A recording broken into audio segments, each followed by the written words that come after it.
नमस्कार, खबर अभी तक की बेहद खास पेशकश एमएलए हो तो ऐसा में आपका स्वागत है। मैं हूं आपके साथ विनय चौधरी और मैं हूं आपके साथ मुमताज। आप सबका बहुत बहुत स्वागत है। साथ ही हमारे साथ हमेशा की तरह स्टूडियो में मौजूद हैं अनिल आर्य जी, जो इस कार्यक्रम में एक विश्लेषक और एक जज की भूमिका में। अनिल जी, आपका भी बहुत बहुत स्वागत है। Thank you Mumtaz.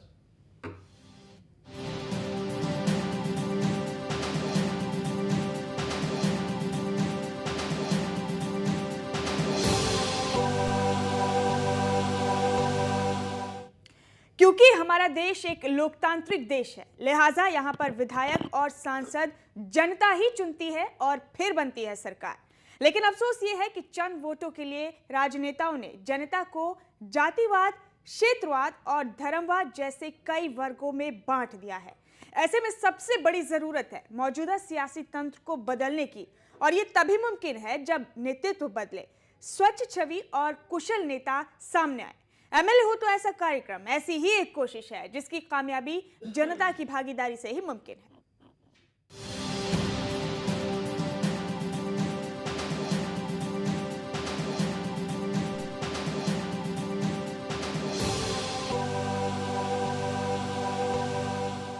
सूबे के तमाम हलकों में बेहतर नेता के चयन और जिम्मेदार विधायक तलाशना ही इस कार्यक्रम का मकसद है जी, और इस कार्यक्रम के जरिए 2 चरणों में एमएलए के बेहतर विकल्प तलाशे जाते हैं। पहले चरण में उम्मीदवारों की प्रोफाइल 11 मापदंडों पर आंकी जाती है, जबकि दूसरे राउंड में पहुंचने वाले टॉप 6 उम्मीदवारों को गुजरना होता है जूरी की कसौटी से, जहां सबसे ज्यादा अंक हासिल करने वाला उम्मीदवार कहलाता है एमएलए हो तो ऐसा।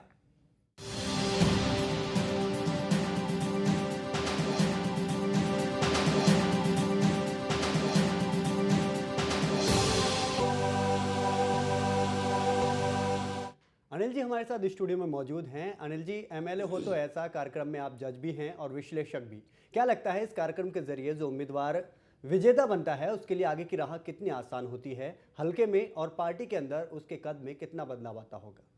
विनय, हमारा शो है एमएलए हो तो ऐसा। कैसा? ऐसा एमएलए कि जिसकी छवि अच्छी हो, ऐसा एमएलए जो लोगों के साथ जुड़ के काम करे, ऐसा एमएलए जो पढ़ा लिखा हो, ऐसा एमएलए जिसके पास साधन भी हो, ऐसा एमएलए कि जो उसको अनुभव भी हो, उसकी उम्र भी ऐसी हो कि जो होश के साथ जोश भी रखे। और वो ऐसा एमएलए तभी बनेगा कि एमएलए हो तो ऐसा कि जब तमाम मापदंडों से और जूरी से गुजर के निकलेगा। जी, एक अग्नि परीक्षा, एक कसौटी, कि आप अगर सोने को कसौटी में घिसते हैं तब वो कुंदन या पारस बनता है। तपाएंगे तो कुंदन बनेगा, तब पारस। जी, जो कैंडिडेट हमारे पास आते हैं, यहाँ आते हैं, जिन चीज़ों को लेके वो आते हैं, और जब यहाँ आके वो जूरी राउंड का सामना करते हैं तो उसके बाद उनमें एक निखार आता है, उनका एक आत्मविश्वास डेवलप होता है। कल जब हम शो कर रहे थे सोनीपत का, तो एक कैंडिडेट ने कहा भी कि यहाँ आने का मुझे सबसे बड़ा लाभ ये हुआ है कि मेरा आत्मविश्वास बढ़ा, मेरे अंदर समस्याओं को समझने की, उनको परखने की, उन पर चिंतन करने की, अपना एक सोच व्यापक करने की मेरी क्षमता आई। ये बहुत बड़ी बात है। अगर हमारे कैंडिडेट ऐसा सोच रहे हैं और ऐसा महसूस करते हैं तो आप ये सच मानिए कि जब वो यहाँ से जाएगा तो वो आत्मविश्वास से लबरेज होगा, उसकी एक अलग छवि होगी उसके क्षेत्र में भी, उसके जो बाकी प्रतिद्वंदी हैं सियासत में, भले ही उसकी अपनी पार्टी के हों चाहे दूसरी पार्टी के हों, उनके बीच में एक अलग से हटके होगा। एक सीढ़ी, 2 सीढ़ी, 4 सीढ़ी वो ऊपर होगा, उसका आत्मविश्वास भी ऊपर होगा। और मुझे लगता है कि इस वजह से यहाँ शो में आने के बाद जो टॉप 6 कैंडिडेट हैं वो भी, और जो विजेता बनता है उसकी तो बात ही अलग हो गई। एमएलए हो तो ऐसा, हम कह रहे हैं एमएलए ऐसा होना चाहिए, तो उसका तो वैसे ही उसका हौसला, उसका आत्मविश्वास, उसके चेहरे की चमक, उसकी रौनक, उसकी बातों को कहने का ढंग, उसकी सोच, उसकी चीज़ों को परखने की, समझने की, बूझने की शक्ति, सारी चेंज होती हैं। पार्टी के अंदर भी, पार्टी के बाहर भी उसके कद में निश्चित तौर पे एक गुणात्मक परिवर्तन आता है, एक गुणात्मक इजाफा होता है। और इतना ही नहीं अनिल जी, जैसे कि आपने तमाम खूबियां गिनवाई इस शो के टेलीकास्ट होने के बाद, ये भी एक खूबी है कि इस कार्यक्रम के जरिए काफ़ी पारदर्शिता आ रही है। तो चलिए अब अपने दर्शकों को ये भी बता दें कि इस कार्यक्रम में हम उन्हीं लोगों की समीक्षा कर सकते हैं जिन्होंने इस कार्यक्रम में हिस्सा लेने के लिए आवेदन किया है। लेकिन यह भी तय है कि जो उम्मीदवार इस समीक्षा में सफल होंगे उनकी कार्यकुशलता वाकई में बेहतर होगी।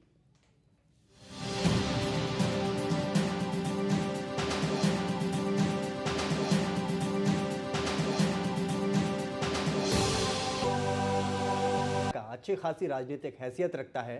तो चलिए रूबरू होते हैं यहाँ के वोट समीकरण, मौजूदा हालात और राजनीतिक इतिहास से।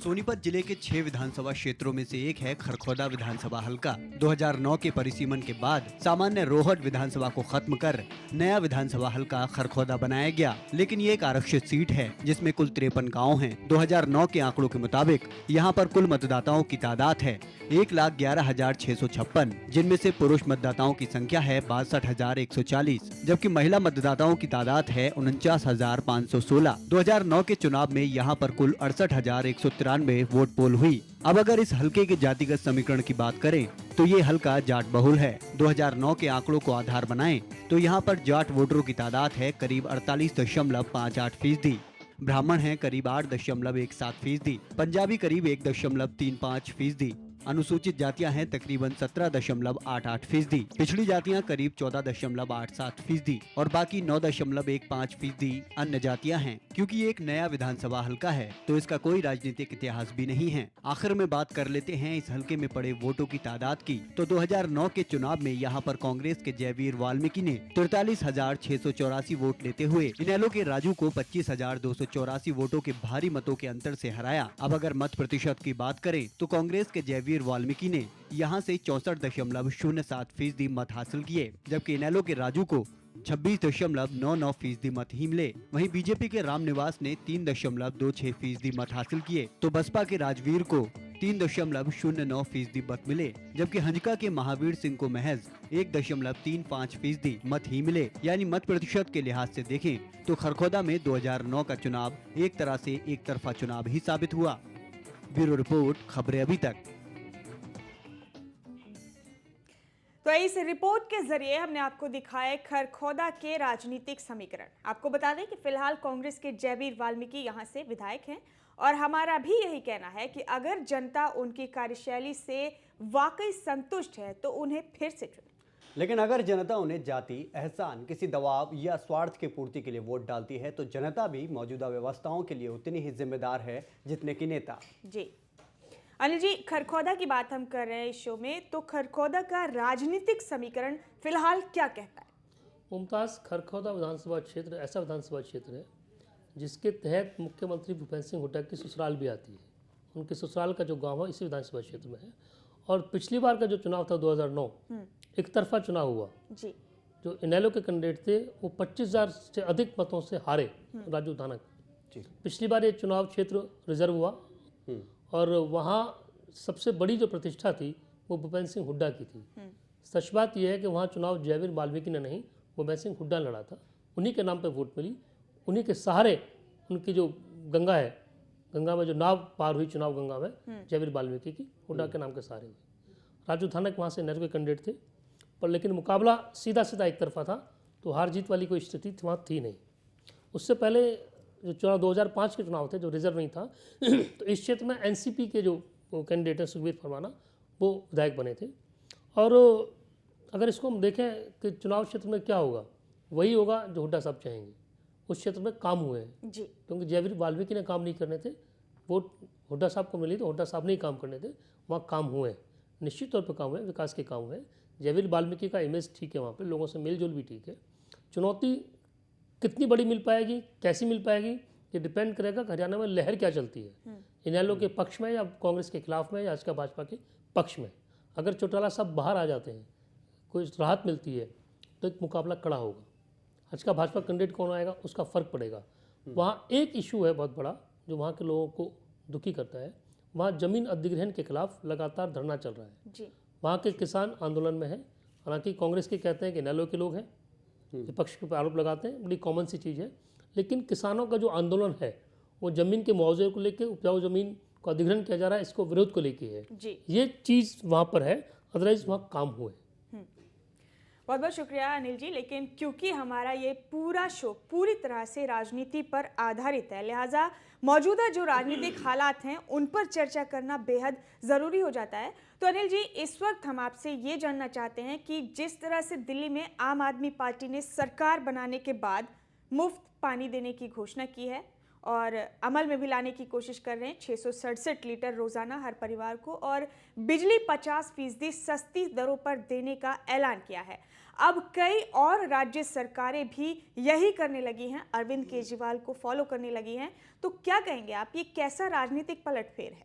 देखिए मुमताज, दिल्ली में जो हो रहा है वो होना था जी। अरविंद केजरीवाल का सबसे बड़ा इशू मुफ्त पानी और बिजली की दरों की कटौती की बात थी। इसी के नाम पे उनको वोट मिली, भ्रष्टाचार के खिलाफ उनको वोट मिली, महंगाई के खिलाफ उनको वोट मिली और इन इश्यूज़ को लेके भी उनकी वोट मिली। ऐसा नहीं है कि ये इशू पहली बार उठ रहे हैं। ये बात बिल्कुल सच आपने कहा कि अरविंद केजरीवाल ने सत्ता में आते ही वो कह रहे हैं 48 घंटे की सरकार है, बहुमत मिले ना मिले, सबसे पहले काम ये दो किए। अगर वो ये दो काम नहीं करते तो उनको सियासी तौर पे बड़ा नुकसान हो सकता था, जिसका खामियाजा उनको भुगतना पड़ता।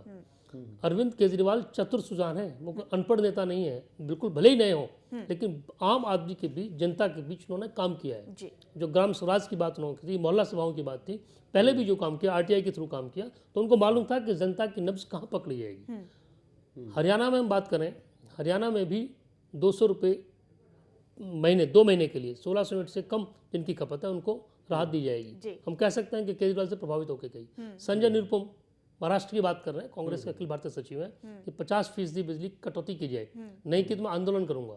ये जो सुर उठ रहे हैं, ये सुर इसलिए उठ रहे हैं कि आम आदमी को सीधी राहत हो। बिल्कुल, राहत कई तरीके से दी जा सकती है, इन्होंने दी। हरियाणा में तो आप देखिए कि चौधरी संपत सिंह जो कांग्रेस के विधायक हैं, उनके बेटे ने एक मुहिम शुरू की है कि 36% रेट्स बिजली के बढ़ चुके हैं। इस बात को लेकर आंदोलन होने जा रहा है। संपत सिंह खिलाफ आवाज उठा रहे हैं, बड़ी बात है। भिवानी में चल रहा है कि अवैध बिजली के बिलों का वो किया जा रहा है। ये सारी चीज़ें ऐसी हैं कि हर सरकार को करनी पड़ेंगी। और अगर आम आदमी पार्टी अरविंद केजरीवाल एक विकल्प के तौर पे उतरे हैं और कोई नई राह बनाते हैं और अच्छी चीज़ है, तो बाकी को वो करनी चाहिए। पर मेरा सवाल है कि यहाँ पर भी है, आम आदमी पार्टी और राहत दे कहाँ से रही है? सब्सिडी, जनता का पैसा जनता को वापस लौटाया जा रहा है। यही तो आप कर रहे हैं कि जो कर लेते हैं उसमें सब्सिडी आप देंगे, और कहाँ से सब्सिडी आप देंगे? पोटा केबिन बनाने की बात की जो फ्लाईओवर्स के नीचे है, मदन लाल खुराना जब सीएम थे, उन्होंने ये घोषणा की थी हम पोटा केबिन बनाएंगे, एग्जीक्यूट नहीं हो पाए। शीला दीक्षित ने क्या कि एनजीओ का पैसा बांटते हैं कि जो अलग अलग झुग्गी झोंपड़ी में या जो ऐसे लोग रह रहे हैं उनको दे दिया जाए। वो सब चीज़ें लीक से हटके कर रहे हैं, परिणाम आगे पता चलेगा। फिलहाल तो ये जो चीज़ें अनुकरणीय है और यही वजह है कि दूसरे दलों के लोग या दूसरी पार्टी के लोग उन चीज़ों को अपनाएंगे। और वैसे भी क्या होता है, उगते सूरज को सलाम करते हैं। अभी सबको लग रहा है क्योंकि सब डर गए, एक भौचक। कांग्रेस का जो विकल्प बीजेपी हो सकता था, उस विकल्प में से इसने तोड़ा। कांग्रेस तो नुकसान में थी बीजेपी को भी चोट लगी है। तो मुझे लगता है कि सारे दल इन चीज़ों को भी करेंगे और भी ऐसी चीज़ें खोजेंगे जहां वो आम आदमी के बीच, जनता के बीच, मतदाताओं के बीच घुसपैठ कर सकें और अपनी जो पकड़ है, जो वोट बैंक है, उसको बचा के रख सकें। जी, बहुत बहुत शुक्रिया अनिल जी आपका इन तमाम चर्चाओं के लिए और इस बेहतरीन विश्लेषण के लिए। तो अपने इस शो में हम रुक रहे एक छोटे से ब्रेक के लिए। ब्रेक के बाद लौटेंगे तो आपको बताएंगे कि खरखौदा से किन किन लोगों ने एमएलए हो तो ऐसा के लिए अपने नामांकन दाखिल कराए। एक छोटा सा ब्रेक, जल्द वापसी होगी।